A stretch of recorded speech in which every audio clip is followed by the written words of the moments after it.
Don మీడియాకు స్వాగతం. నూతన అధ్యయనానికి నాంది పలకాలి. రితికుమారి.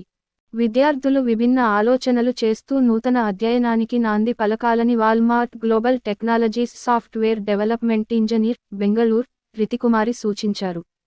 AP NIT in-charge director doctor BS Murthy ఆధ్వర్యంలో registrar doctor P Dinesh Shankar Reddy పర్యవేక్షణలో సంస్థలోని కంప్యూటర్ సైన్స్ ఇంజనీరింగ్ అసోసియేషన్ సహకారంతో geek speak exploring the SDE trends అనే అంశంపై బుధవారం సాయంత్రం విద్యార్థులకు అవగాహన కార్యక్రమాన్ని నిర్వహించారు.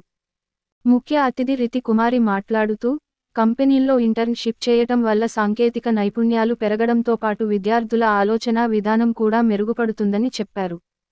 ప్రస్తుత డిజిటల్ యుగంలో ఎప్పటికప్పుడు కొత్త సాంకేతికతలు ఆవిష్కృతమవుతున్నాయని, వాటిపై పట్టు సాధించిన విద్యార్థులు ఉన్నత శిఖరాలకు చేరుకుంటారన్నారు.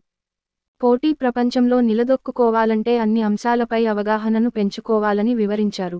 అనంతరం కంపెనీల్లో ఇంటర్న్షిప్లు, ప్లేస్మెంట్స్ మార్గదర్శకత్వం, సాఫ్ట్వేర్, యాప్లను ఎలా అభివృద్ధి చేయాలి, రెజ్యూమ్ బిల్డింగ్ వంటి విషయాలపై విద్యార్థుల సందేహాలను నివృత్తి చేశారు.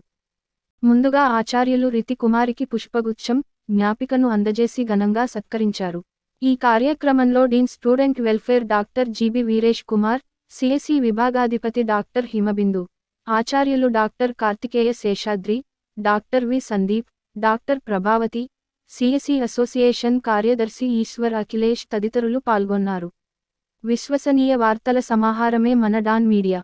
మరిన్ని వార్తల కోసం మన డాన్ మీడియా ఛానల్ను సబ్స్క్రైబ్ చేయండి. మరికొందరితో చేయించండి. ధన్యవాదములు.